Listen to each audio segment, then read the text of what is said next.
Welcome everybody to another episode of DNS Unfiltered. Today the doctor is in, DrZeroTrust. Chase Cunningham, how are you?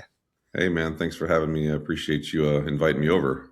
Well, hey, I'm happy to, and I was just telling you this, Chase. When I was doing a little bit deeper research, I kind of became the DrZeroTrust fanboy. So please excuse my exuberance while we're doing this interview. But I've got some questions laid out. But first, just tell me about yourself, your background a little bit, and what you're working on now. So I'm a retired Navy chief cryptologist. I was at NSA after that for a little while, and then I was at Forrester Research following there. I was a consultant at a few companies since then. I've managed to write going on 14 books now, got 6 or 7 patents, and then most importantly, I've got 4 kids going out into the world that are relatively useful. So I'm doing okay, I think. That is the real win. It's like, yeah. I'm a good person. It's like the ending scene of Saving Private Ryan, where the old be a version good person, of him right? Tell me I'm a good person. Yeah. Tell me I'm a good person. like one of 2 movies that makes me cry. My wife's like, that's a great one. Hey, yeah. You know, this is a really sad moment. Should I turn Private Ryan on so that you can shed a tear? Yeah, that's one of my favorite flicks of all time. So we're robots. But anyway, you went from like a Navy mechanic, I believe, and now you're this diesel engineer. Yeah. Yeah. But then you kind of got into cryptography and ended up at some 3-letter agencies. Like, how did that transition from mechanic, which is not digitally technical, but very technical, how did that transition happen?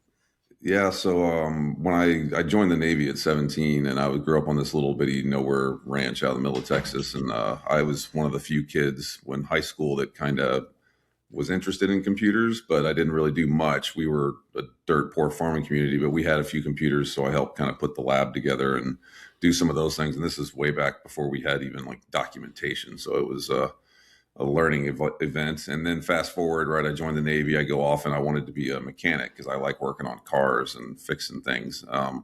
But what I found out really quickly was in the military, unless something is really broken at sea, typically contractors fix it. So I didn't do a lot of the work I was hoping to do. To be short, it sucked and I really didn't want to be there anymore because I wasn't fixing anything. And anyway, we had one piece of gear that we had gotten. I think it was from like Lockheed Martin or Raytheon or one of the Beltway bandits. But this piece of gear was the newfangled computer controlled piece of gear that was supposed to control how our evaporator made water. And it never worked right. Like they came in and installed it, and it was kind of like the mechanic thing where the first day it worked great. And then as soon as the contractors left, it was just an absolute piece of crap. Like nothing ever worked right. But I knew enough about computers that I had seen the guys from the contractor configuring the settings with the laptop. Now go forward from there, that laptop was given to our chief engineer. So it's a big no-no to go into an officer's stateroom and take something out of their stateroom, which I did. Especially a laptop. Yeah, I did it at like 2:00 in the morning when I was on watch because I was sick of trying to recalibrate this piece of gear. And anyway, I brought it down to the engine room and I'm down there, messing with this thing and changing settings, whatever, and everything lights up green. I was like, great. Like I fixed this thing. I'm going to sneak it back upstairs. No one's going to be the wiser. And just so happened, by dumb luck, the guy who was at the time, the cryptologic officer, which now they call him the CWO, the cyber warfare officer, was walking around the ship at 2:30 in the morning because he was just unable to sleep. And like, I'm doing this, like poking away on this thing. And I look over to my right and I see this head come around the corner and he just looks at me and raises an eyebrow. Yeah. And I was like, oh shit. I'm in deep trouble. Right. Cause he didn't say anything. He just looked at me and saw, and then he walked off. I was like, oh crap. I actually, the next day, I even called my mom from the ship sat phone and said, like, Mom, I'm probably in big trouble, just so you know. And anyway, he comes back after a couple of days of letting me sweat it out. And he goes, he just says, look, I looked at your personnel record. Your time's coming up. You're going to separate. He said, do you like doing the engineman thing? And I was like, sir, I like working on engines, but I'm not doing that. And I don't want to do this anymore. And he goes, well, have you ever heard of cryptography? And I was like, I have no clue what that is. But he said, well, we work in the spaces upstairs where there's no doors and no windows and no one knows what we do. He said, does that sound interesting? And I was like, sure. And fast forward from that, like I filled out all the paperwork. I waited my time on the ship to get my security clearance. And then what we in the Navy call cross-rated. And I went to Pensacola, Florida and went through code school. And then from there, I just got lucky and kind of fell into a career. Okay, so many things to unpack there. It's funny. I have like a list of questions, and I think I'm just going to ignore all of them. It's all good. So I'm assuming the CWO came by. Perhaps he saw those green lights and was like, "Oh, he fixed it. Interesting." And then I think he was probably like, "What is an engine doing with a laptop?" More than anything. Like they typically figure we're down there chewing on nuts and bolts, you know. But he let you, either fail or succeed. And then he did a little background check. It's like, who is this guy? This farmer from Texas, our kind of people. He went in, from what I understand from my senior chief, he went to my senior chief and asked, does that Cunningham kid know anything about computers? And my senior chief had seen me in the engineering log room doing stuff with not like things like technically on the computer, but I could type really fast on the computer. Actually, senior chief had me do his logs. So he was like, yeah, he knows how to, use a computer. And that was kind of further validation, I guess.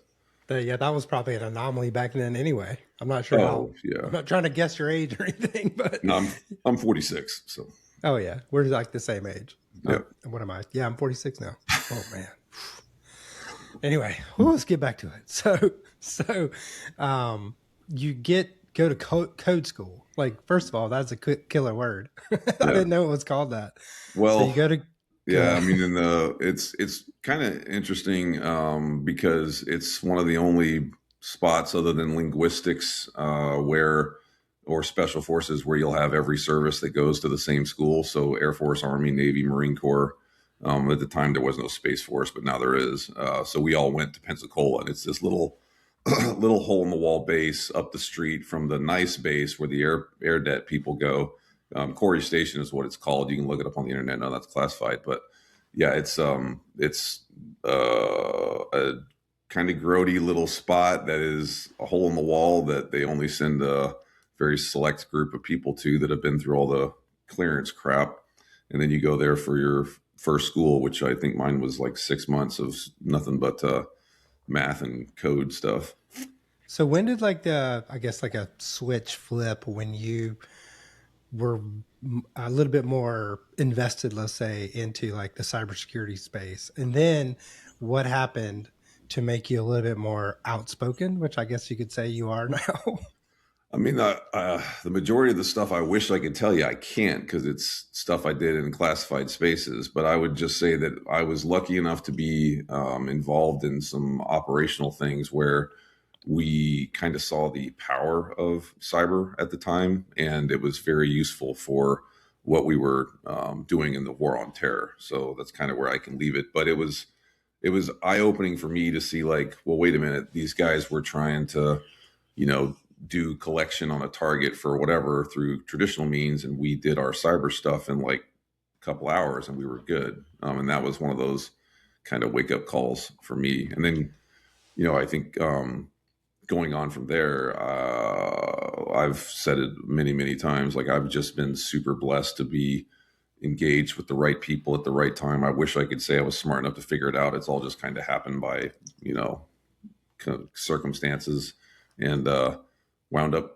following on to the next thing. As far as being outspoken, I've gotten kind of like stone in my craw with the way that the market does what it does and the vendors that kind of screw things over. And there's so much stuff that is sold to people that doesn't work. And I do lots and lots of pro bono work with small businesses and whatever that need help. And it's just wrong, and it's disingenuous, and it's not helping. And I figure if I have any influence on 3 people, then great, if that changes things. So, and luckily we live in a world where you can have as loud a voice as you want. You just have to be willing to deal with the, internet. Cameras. Yeah, internet and people saying things and cease and desist orders and stuff like that. But yeah. Yeah, we've gotten our fair share of cease and desists and desists here at dnsFilter. So actually kind of leads into my next line of thinking. It seems like you're kind of on this mission to separate vendor marketing from like actual technical capabilities of a product, but put yourself in the mindset of I talk a lot with managed service providers, and there's like SMB IT teams and even mid-market enterprise IT teams, and they're trying to determine if this product does what it says it does, or if it's just kind of vaporware or boasting a little bit too heavily. How do you separate that and educate people on how to spot what's working and what's just bloat? I mean, I think that that's the difference for me in thinking, right, is like it's not about the product or the technology. We have unequivocally solved the problem of cybersecurity. Like we have the solutions to solve the problem. Does it mean you'll never have a compromise? Absolutely not. Does it mean that you can stay in the fight and you can be survivable and you can continue to do what you need to do for the purposes of whatever? Yes. And that's something I think people get wrapped up around is they try and go, okay, well, what's perfect look like? There is no perfect. There is only survivable, and there is, remediation. I think we're moving to a space where that's becoming more of the standard for people to adopt, which is good. Then the follow on to that is really because I do workshops with folks all over the world, is really like, look, what is your strategic initiative? And it doesn't have to be called Zero Trust or whatever, but something, whatever that strategic initiative is. Okay, let's start with that, and then let's work our way backwards. And I typically try and get people to understand this is not about a defensive mindset. It's about an offensive mindset. And you need to align your strategy to beating the bad guys, the adversaries, where they operate. Everything else is just lipstick on a pig. Um, and if you don't think any other way, you're wrong. Like that's the proof. And of course, people can make their own decisions, but the data tells me that there's a right way and a wrong way to do things. So you've said that there is no zero trust product, and I wholeheartely agree with that. That's zero trust is more of a philosophy or like a framework of sorts. Um, let's just take DNS filter as an example. How do we use the language zero trust without violating the trust of the market? Well, I mean, it's really clear. I think if people from the vendor side would look at, okay, well, they pay a lot of money to Forrester and Gartner and all these other analyst firms. And the analysts are super smart. They tell you what you should do, and then people go off and do the opposite anyway. Because, like I said, I was at Forrester. I know how that game is played. But the reality of it is, if vendors would look at their research, look at their data and their customers that are telling them this is the problem they're trying to solve, and then align to how you enable that thing. That's the difference between that and then all the folks that go. It also is very disingenuous when you see vendors that are like, "Oh, the market is broken, the technology space is fundamentally flawed. Unless you buy us, right? Then all the things are fixed." And it just, it's not helpful. Like DNS filtering, DNS is super critical to anything that goes on the internet, right? It's the backbone of how things are routed where they're supposed to go. It's very simple to sort of align on what somebody would get from using your product to solve a particular strategic problem, and that's what you go for. And I think too that it's more helpful for vendors if they would hitch their wagon to a particular initiative instead of trying to like gently touch all of them, possibly because it could lead to market share. That's not actually showing that you're committed to the value proposition of the solution. I'm a little bit of Sassy, but I'm also ZT. And then I'm also ZT, but I'm also NIST 800, blah, blah, blah. Like it's just, pick your thing and align to it and then drive the rest of it along those. Because you can't be everything to everybody. So transparency and honest marketing. I It's mean, like it's a shocker, right? basically being a human or a Right. good human, I should say. Crazy idea. I know it's like way beyond the pale. And it's like you said earlier, like it's funny. It's funny but sad to me that I have people that I'll be, traveling or something. They've read something or seen a podcast or whatever, and they'll see me and they'll say, "Oh man, I'm so glad somebody's saying what they think." I'm like, that's sad that you think that that's good. I mean, why would I? Why would you not? Like, what's the worst somebody's going to do? Tell you you're wrong or that you're stupid or they don't like your face? Like, I don't care. That's not my problem. You're like, that's been happening my whole life. I genuinely don't care. Say what you want to say. Think it's a big internet. Like, feel free to go somewhere else. So I've seen your 3Js framework. There's like a justify, a just in time, and a just once. Can you kind of describe those for me?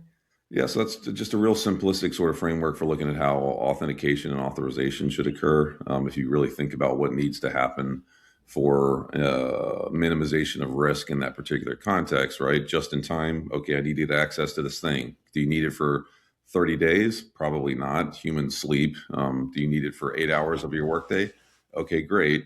Do you need it for the next 40 minutes? Even better. Let's just in time that. And then, the next couple of J's are pretty simple of just keeping that as minimal as possible and making sure that you have control over that. The twist on that whole thing is you can't do it without a policy engine.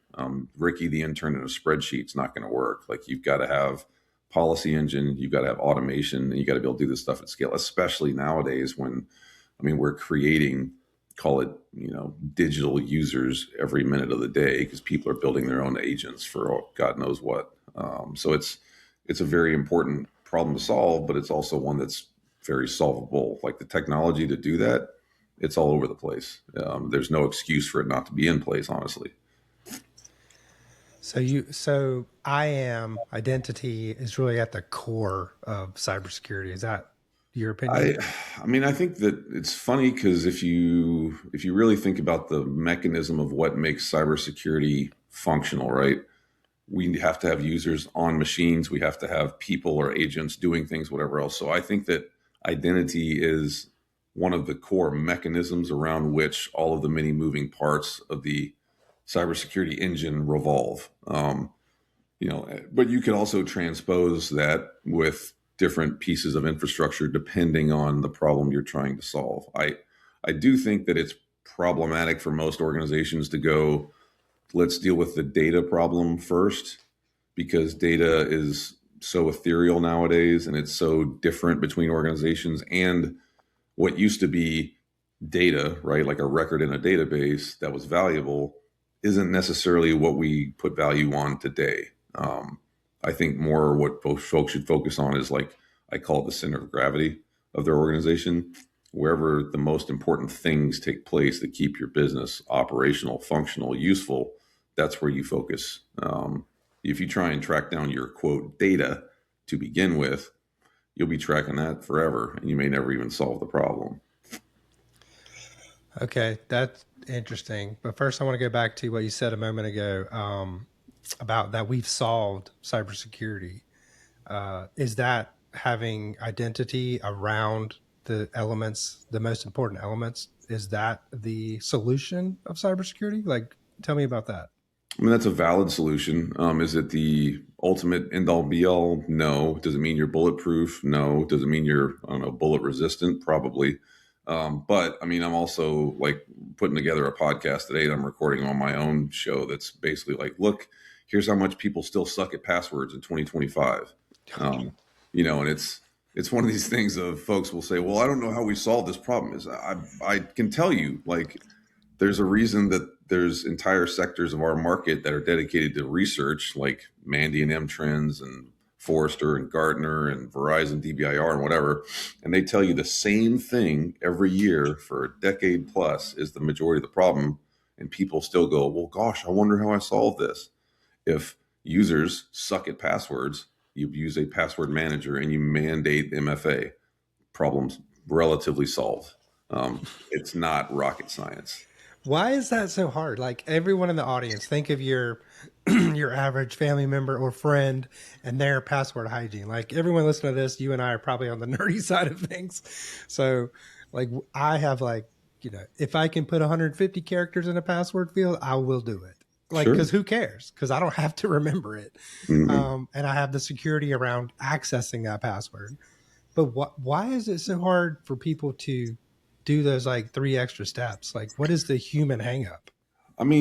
That's why it's always kind of comical to me when I have call them like conversations, which really are arguments with folks online about, like, phishing training and human side of the security or whatever else. Like, I always go, have you ever met a user? Like, users suck.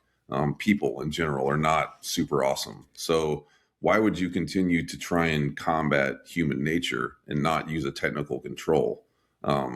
And we have the technology to make, like, my position is, I think that security should be part of the experience of the internet. It shouldn't be this kludgy bolt-on thing that you do all day, every day. And the reason that people don't do it is because it's the same reason that gym memberships are crazy from January 1 to February 15th, because it looks like a good idea. And then people realize it takes a lot of work and it sucks and it's uncomfortable and they quit because people are lazy and people don't like change. So, I mean, I wish that there was some more altruistic thing or some like super insightful, whatever, but the truth is like people are people and no one wants to do this stuff. Just like I don't want to do taxes, but I have to, because if I don't, I go to jail, right? I mean, it's just people are not good at not doing things that they don't want to do.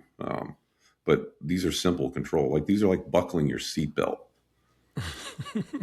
I have a friend group chat, and some friends I grew up with, and we all have kids, and one of them, his two sons are like getting to their mid-teens and starting to ask questions about touchy subjects, and he doesn't want them to go on the internet and find out something crazy.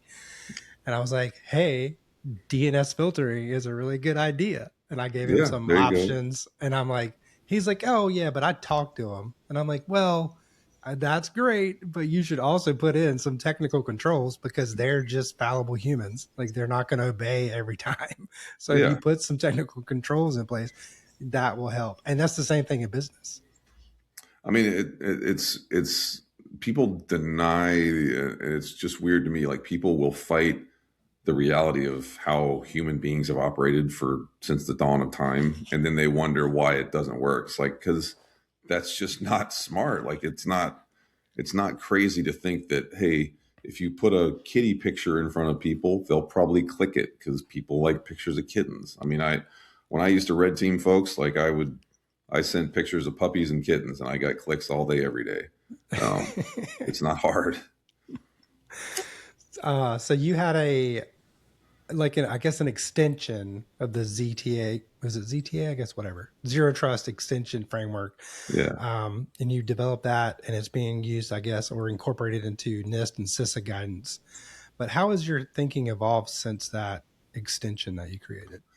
I mean, I think the cool thing was that it's a broad framework, so it's something that's adaptable and people can use it in general terms, which is why it's being used by others. Which honestly, I think that's what a framework is supposed to do. But the thing that I kind of would love to redo, even though I'm no longer at Forrester, or maybe Forrester hears this, wink, wink, like you guys might redo this or whatever. But like some of the pillars of that have evolved since then. Like one of them we had at the time was users. Now, users is great, but what is a user today is way different than what it was when I put that framework together in 2018 or 2017 or whatever, 2016, whatever it was. So like those things need to change, I think, because people will still ask the question, well, okay, what do you mean by users? And to their point, I 1,000% agree. Is a user an AI agent now? Is it a person? Is it a non-human machine? Is it a web thing that logs into something? Is it an MRI machine that has access to something? So those things should be clarified a bit, maybe expanded upon. But I think in general, the framework survives because it is malleable and it's broad enough that people can look at it and go, okay, well, I can define users in my context. I can define devices in my context. And that's what I encourage folks to do is like make it your own. No one is, as far as I know, there is no governing body in cyber saying thou shalt only do this. Well, there's not governing bodies, but there is, people that put out entities that put out frameworks. And I am curious, like, what do you think the best path forward is as an industry to keep those frameworks malleable, I guess, updated, and keep people from looking at them like a checklist?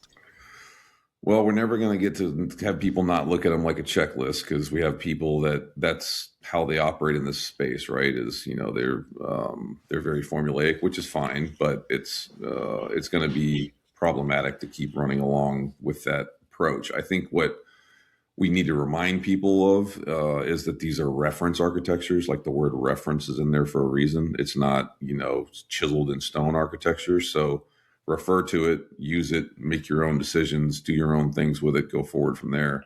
And then pushing some of these governing bodies to kind of set something and have it be there for a bit. We tend to change this stuff up way too much because we're constantly chasing.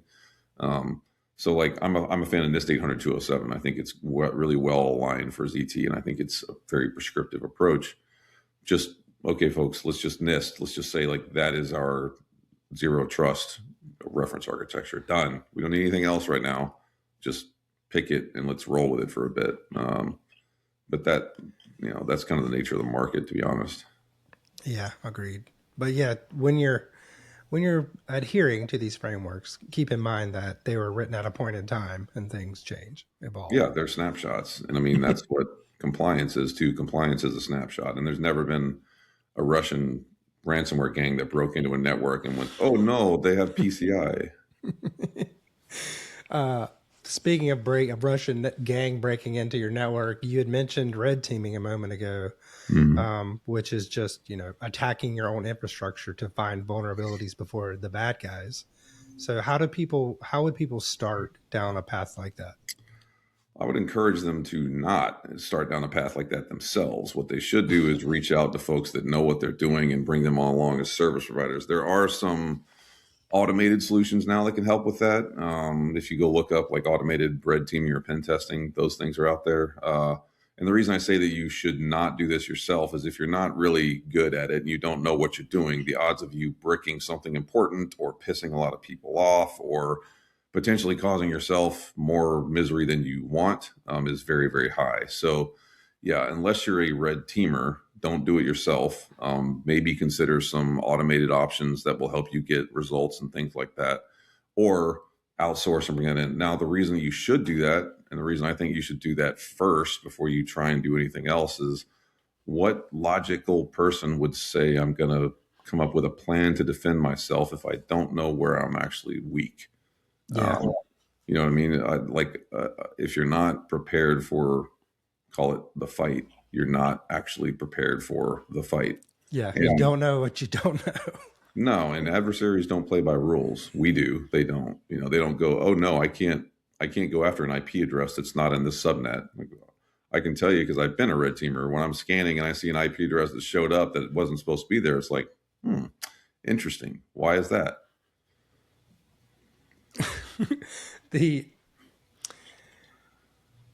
So when you're hiring someone, you're looking for this, entity to come in, like, should you be prescriptive and like, I want to test this, or should you just say, try to hurt me in a safe manner?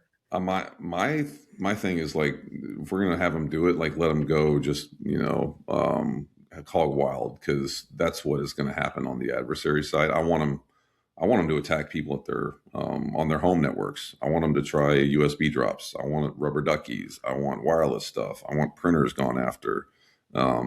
I want DDoS, like all those things that are potentially problematic. Like, let's do those and see how we respond.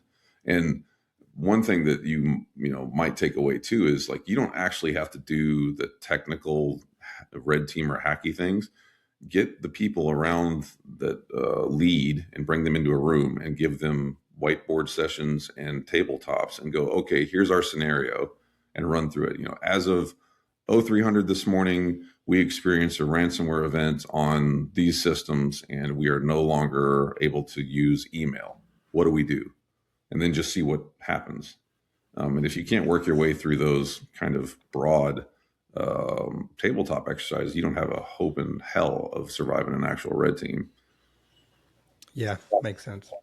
So I want to get back to something I heard you say about the Sassy, which, gosh, I can't even. You're like, I know what he's gonna say. I hate that term so much. There's so many reasons I hate that's basically what you said. I think you was at DrZeroTrust World last year. Yeah. You were like, Sassy is the dumbest stuff I've ever heard, which is hilarious. But why is that? Well, number one, it's the analyst firm trying to jump onto a market trend and then go, hey, we came up with that, when it was like that was already kind of the thing, right? ZTNA was really taking over, and that was where, and Gartner was like, well, shit, we're going to lose market share to this, so let's come up with our own term. We'll call it Sassy, and it's Secure Access Service Edge, and then we can bill people for that stuff because we coined the term, right? Not that it was anything different or there was anything new or there was anything earth shattering. It was just, how do we keep our own claws into this thing? And then I'm also just sitting there thinking from the perspective of, when someone says, what is your strategic initiative for something? You go, we're Sassy. Like, what? Like that's Honey Boo Boo. Yeah, you're like this? Yeah, we're Sassy. Finger wagging Sassy. Yeah, like, no, I mean, secure access service edge. Okay, sure. That's also zero trust network access, or nowadays universal zero trust network access, which is a new sort of thing. So, I don't think it provided any value to the community at large. I think it honestly just skewed a bunch of stuff, because problematically, as soon as Gartner published that, a bunch of vendors were like, oh, well, we got to say we do that too. So now you wind up with this ZT SASE transmogrification amalgamation of BS, and people are sitting around going like, well, what's the difference between SASE and zero trust? And I have to go back and go, God, here we are. Okay, let me break this down for you. So I just don't think it was helpful at all. And it was, and also I don't run it. I did 200,000 miles internationally last year doing zero trust workshops. Never once did I run into a CISO or a leader that was like, we're engaging in a SASE strategy. So I think we'd be better off as an industry if any acronym that comes out doesn't have to include a pronounced like. Or yeah, like, let's try this with our kids, and if they laugh at us, it's kind of stupid. That's a good test too. Like, I'm Sassy. Like, that's dumb. That sounds You're really like, great, yeah. Dad. You're so this is Sassy. This section of this line of questioning is like the industry critique section. So don't hold back, because I've seen some of your statements specifically about, and we touched on this earlier about like cybersecurity is really like, unfortunately, there's a lot of VC backing, like pushing, using terms like SASE, ZTNA, and kind of muddying the waters to actually help people. And it sounds like that's your opinion, but could you elaborate? Well, I mean, it's good that we have a market, and it's good that there's so much going on here. But if you look at the trends, right, typically a market should follow some line of success. And what we have in cyber is the problem space keeps getting worse, and we keep failing to prove that what's being invested in is actually returning on that investment. But we're still dumping money into it. And why are we doing that? Because it's an infinite problem that it's big pharma for tech is basically where we're at. Like, why would I cure the disease when I can treat the symptoms and keep the patient alive longer so that I can keep, making money off of them? And that's what I think the disingenuousness of the market is really trying to push people towards is, oh shit, new problem, follow that thing. Well, wait a minute. That thing is invoked by PowerShell. Why don't we just stop PowerShell? No, you can't do that, because that would, that's not our super AI magic kernel level, blah, blah. Like, well, hang on. Users suck at passwords. Why would I not just use, password manager type deal? And then you've got the VCs, the vulture capitalists, not the venture capitalists. And that's what they're doing, is they're just sitting out there going, cool, where can we make money off of this? And, are they going to return a nice, hit on that? And then we throw a bunch of money at. And I mean, if you read the research on VCs, they typically are doing good if they get one out of every like 20 to 30 investments to return money to offset all the other losses. So they play where there's the most potential, which is cyber for the foreseeable future. AI is kind of quickly sucking that up, but that's where they're at. And no VC person that I know of, that I've talked to lots of them, has ever said, I want to help people be better in cybersecurity. I want to help the general population be more secure. I think it's a fundamental human right. People should operate securely online. And that's not what they say. They say, I want rule of 40. I want 15-to-1 return on my investment. And I want to throw in as much money as I possibly can, as fast as I can, so that I know if this is going to take off. That's the money game. And it's, I'm wearing, I literally was laughing at myself. I'm like, oh shit, I'm wearing a Patagonia. You are. Yeah. You totally are. My one Patagonia shirt I'm wearing. Yeah. I don't have any money, so I can't be a VC guy. So true. Let me take a break real quick and let this cat out of here. She's getting no crazy. Problem. She's like, it's cold outside. Come on.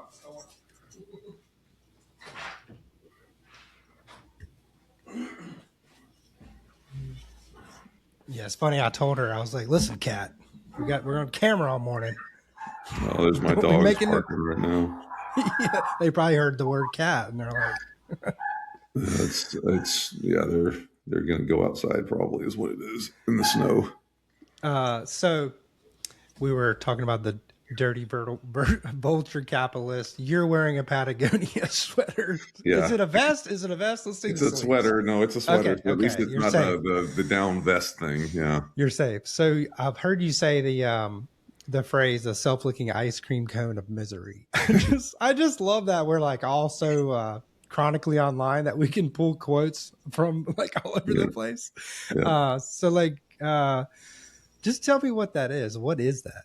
The Well, I mean, self-licking ice cream cone. it's anything that you, and this is a term I learned in the military. I want to say it was from a master chief or something, but like the whole thing is just like if you continue to engage in failed practices and you're doing it for no other purpose than kind of theatrics or to say that you did the thing, you're just making yourself miserable for no real reason. And I think in our market, we do that a lot. And I'm working on a paper about this, but I correlate a lot of what we do in digital space, digital health, I guess you could call it, to like physical health. And people don't want to hear that the basics make biggest difference, right? Eat healthy, sleep right, drink water, exercise, those types of things. It'll make a difference over time, but it's way sexier to go, here's a pill and you can lose a bunch of weight and, whatever else. But that's not a change. That's just a effect from something. And that's what we do in cyber all the time is we're trying to grab the next super cool whatever and try and think we solved the problem when we could solve the majority of the problem with better, basics and better fundamentals. And it's not, it's not protected information. I mean, you can, go open up your Google LLM and have it go collect all that crap for you and then ask the bot a question. So your critique on cyber is very much like the correlation of a critique on healthcare in that we're treating the symptom and not the root cause. I mean, why would as a company that's making billions of dollars off of treating the symptoms, why would, especially when I have shareholders, why would I ever cut my own throat and actually fix the problem when The I can just go, incentives. yeah, I can just go, oh, well, you had 1.0, here's 2.0, and let me just, make that a little bit more expensive and add some new features to it. And I mean, tangentially that too, because I talk to companies all the time in the space that are coming out of stealth or whatever, everybody wants to go to enterprise. And it's like, well, enterprise is a big giant thing and it's going to take you a long time to sell there and whatever else. But the one deal might cover 2 years worth of work. Or you could actually go after the small and mid-sized businesses that can make decisions in 30, 60 days. And a pile of sticks is still a bonfire. So why not do that? And it's not helping anyone to try and keep fixing the enterprises because the enterprises are not where compromise occurs anymore. Now it's typically the small and mid-sized and third parties and contractors. So which is it, folks? Are you for real trying to fix the problem? Then you go to the market that needs serving. Or are you trying to make more money and you serve the market that's already saturated? But you could even make more or at least the same in either market. Or both. I mean, ThreatLocker's built $1 billion business off of serving the market that everybody else ignored. And I give Danny and Sammy and that whole team so much kudos because I knew them when it was nothing but a drawing on the back of a napkin. And Danny flat out was like, nope, we're going where everybody else isn't because they need help. And I was like, good for you, man. You figured it out. Yeah. And that product is as close to zero trust as I really see too. It's like, legit, yeah. It's like you just can't do anything unless it's approved. I mean, it's not hard. They put their stuff in, figures out what's being used, figure out what's not, and then turn it off. Yeah, that's like turning the dial to 10. So we've talked about, we mentioned the word AI a few times. And I like every episode of this podcast, we have a little AI section. And I'm assuming you're a bit skeptical, but in a way that's like, we're just kind of misrepresenting it and not necessarily that it's not useful. No, it's super useful. I mean, it's a tool. And by the way, none of it's AI. It's machine learning that's been marketed as AI. So people should be aware of that. We don't want real AI because that's a whole other ball of wax. Matter of fact, if you've never read the book, If Anyone Builds It, We All Die, like you should go read that because it's very pressing on like actual artificial intelligence issues. But we should be using ML everywhere that we can. I use it all the time, 2 or 3 times a day. I got my kids licenses for it for school, and their teachers. I've had one of their teachers email me and go, "Well, we don't allow that." And I was like, "Nope, not having in the Cunningham household. Like, we cheat to win here. Like, I don't know what to tell you." Because I don't know about you and I are basically the same age. I don't know if they did it to you, but when I was in algebra, they were like, "You can't use calculators." I was like, "What?" I go back to this every time. They're like, when you're out in the real world, you're not going to have a calculator in your I have pocket. a phone. It's with me 24/7. I'm like, you were wrong. You were just wrong. Like, So can we all just admit that you were wrong? And I mean, for the value of the tools that are there is exponential in nature. So I mean, I'm even back into like coding some stuff up because I hate coding, but now I can vibe code and it's way more functional and way more useful. But I'm never going to push a vibe coded app into prod until I have it secured and tested as best as I can. But yeah, these tools are super, super useful. It's like fire, the automobile, the internet, and now this particular tech. And we're seeing a revolution that occurs, but people just have to be smart with it. And I do think that, unfortunately, just at a macroeconomic level, the use of these tools is going to separate the users from the detractors, and that's going to cause a really large gap in income and earnings and stuff in the future, because you're either going to use it and benefit from it and function like you're 20 people, or you're going to be like, no, I'm not using that ML and AI stuff and whatever else, and then you're not going to be employable. I love that both of our I'm an idiot. Is kind of hillbilly redneck stuff. Like kind of hillbilly redneck because we're both hillbilly redneck. Yeah, that's who I grew up with. So it's I do remember the people being like, "No, I'm not doing that internet stuff." And it's like, yes, you are. Eventually, I promise. Okay, good luck. We had a meeting at this past weekend, and it's like, what'd you do this weekend? And everybody's like, oh, I don't know, blah, blah. And I was like, I went and did redneck stuff out in God's country. They're like, what's that? I'm like, four-wheelers and firearms and fire. It was fun. Yeah, blowing stuff up and rednecks are fun people. Like the internet too. We like the internet too, y'all. Yeah, exactly. So AI is a pretty big threat vector, and I think mostly because we don't fully understand its capabilities. Like, it is kind of a user now, going back to your earlier statements. And I've seen, you probably have too, this Claude bot. It's like an AI, system that can basically control a computer like a person. So how do we add, I guess we have to add identity to that. Like, how do we secure environments like that? Or is it not possible? Or we don't know yet? I mean, there's some companies that are doing stuff the right way without, vendor sort of shenaniganing. Like, I do think there's some companies out there that are doing things that are very useful and very helpful here, that are doing like inventory of resources and connection analysis, and then figuring out what data goes where. And that's a useful thing. The side of the AI ML problem that I'm not seeing people really deal with is, well, what if the data or the sources or the things that you're getting your information from to train your models is flawed or poisoned? Does that throw off your model by X number? And that's not a non-trivial thing. I mean, if you're building, and let's say you're building an AI bot for, I don't know, pharmaceutical medical research or something like that. Well, if somebody goes off and puts a bunch of janky resources on the internet, your bot's going to pull it. And even if I only manipulate your corpus by 0.01%, 0.001%, that's enough to cause hallucinations and wrong answers and things like that. And that could potentially hurt or kill people depending on what you're doing with it. So I think there's a dual-sided coin, and folks are really focusing on one side, but there is the whole other side of it too. So, securing AI, I think is, I don't think it's that different from securing what we currently were doing. It's just a matter of doing it at a bigger scope and scale. Yeah.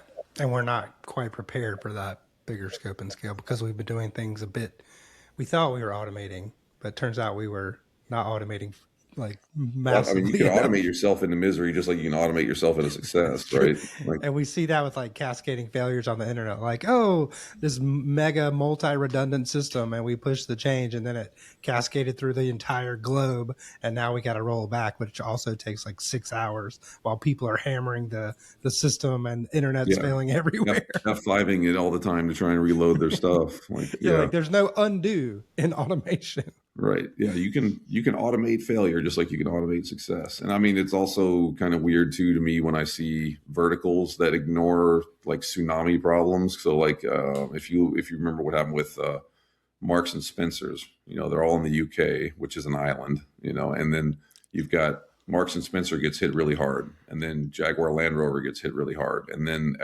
and if you could follow the track and basically draw lines between all these businesses and all these data centers and put the dates and go, here it came and you didn't pay attention.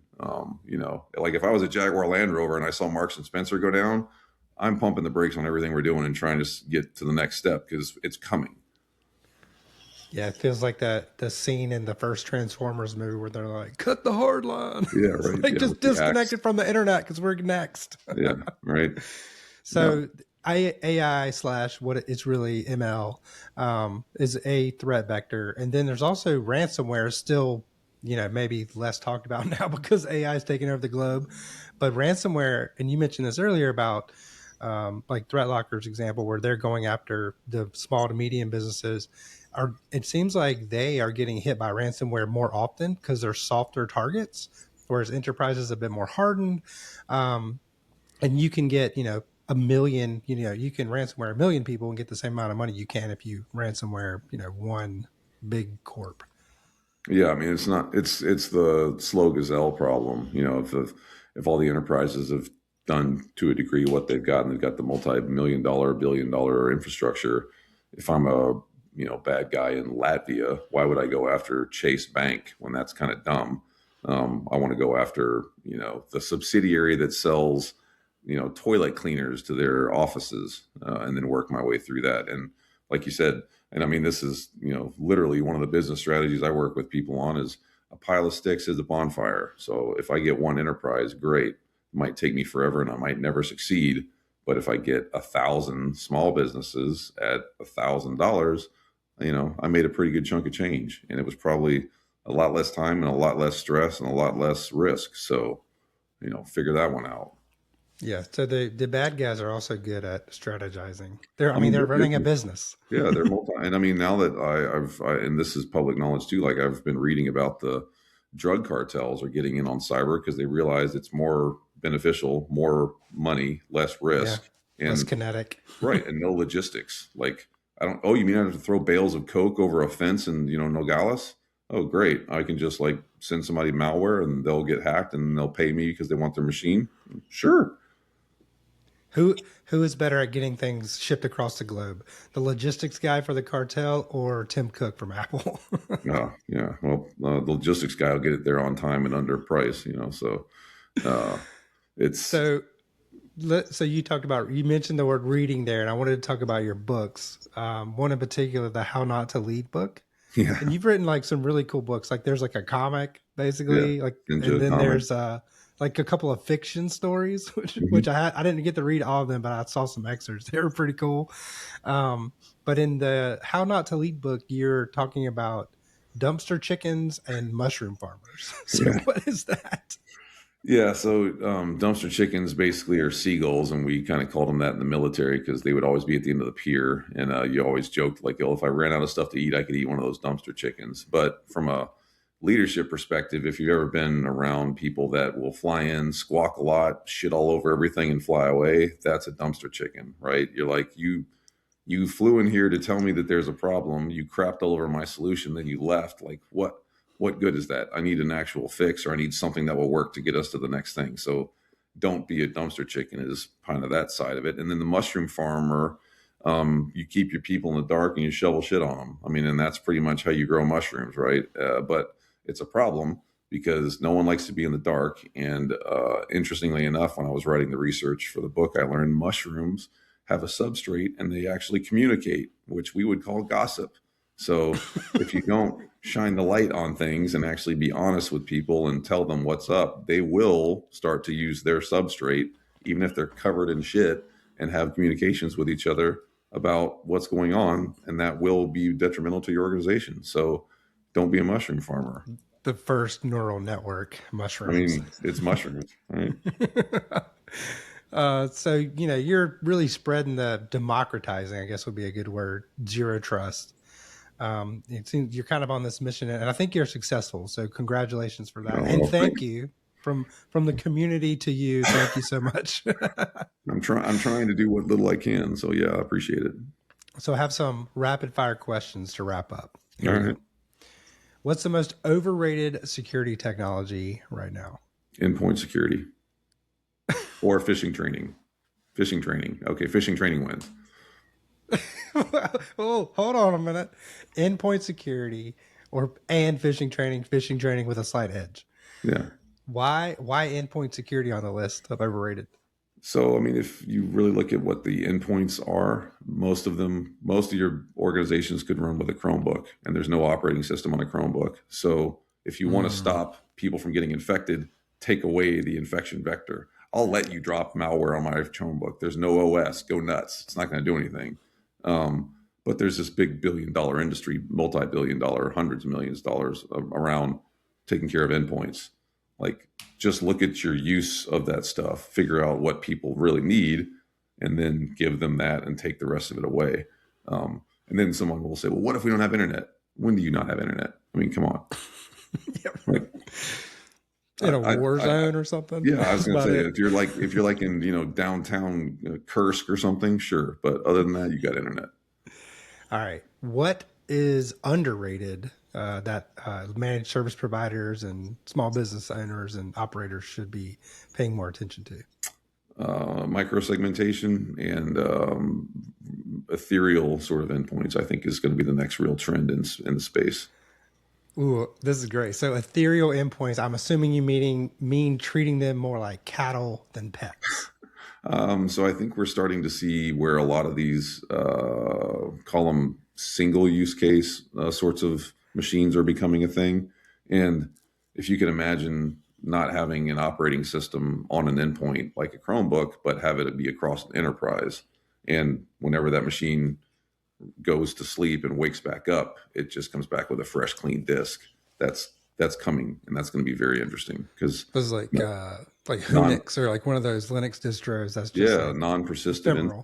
Mm-hmm. Wait, what was the other one you mentioned? Ethereal. Mm-hmm.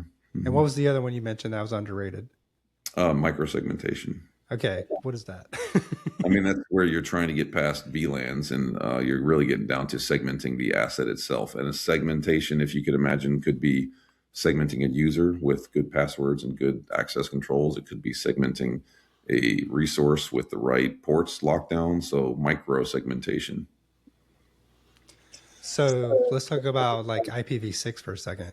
Is there a future world where every endpoint has an IPv6 address and that is their segment essentially? Could be. I mean, I think as we get more use of APIs, more use of those types of addresses within internet routing infrastructure, we can get to a place where your policy engines will be able to do that stuff at that level. But I mean, I remember people telling me IPv4 was going to run out of addresses 10 years ago. Well, I mean, it kind of did. We have like it did, but natting and yeah, it right, did, but it didn't. But I want everything to be internet addressable. No, I'm just kidding. Don't do that. All right. Worst piece of security advice that you've commonly given or received? Oh, gosh. Remember or change your password every 90 days is probably the one that's like, because no one wants to do it. And it never is good. And I think that's just lazy, especially in the world that we live in today. So use something that is going to manage that for you, not, hey, user, go change your password. You got locked out of your system. I got a job to do. I don't have time to take care of that password crap. All right. Last rapid fire question. Your cyber thriller books are awesome. I'm going to go get them for sure. I've read the excerpts and I'm like, I got to read this whole thing now. But what is scarier, the fiction that you write or the reality that you see? The reality that we live in scares the hell out of me, honestly. And that, I don't mean that in a fear, uncertainty, and doubt way. I just mean like the broad macro side of things. There's so much going on globally between macroeconomics and political stuff and cyber, and we're just in a very dynamic time. So yeah, reality's scary enough. Well, now I'm scared. Thanks. Well, Dr. Zero Trust, Chase Cunningham, I appreciate you joining me today. That was a blast. I'll have to keep up with you on the internet. But for others that want to follow you, where can they find you on the interwebs? Yeah, so I've got a website, it's DrZeroTrust.com, with links to all my social stuff. I've also got a Patreon site where we donate 100% of any money that comes in during the year to a veterans charity. So if you want, it's $3. You spend more than that on Starbucks. But we do give 100% of that money to a veterans charity. And then I'm on LinkedIn. So if I can help somebody, reach out to me. And if I can't help you, I'll try and find someone that can.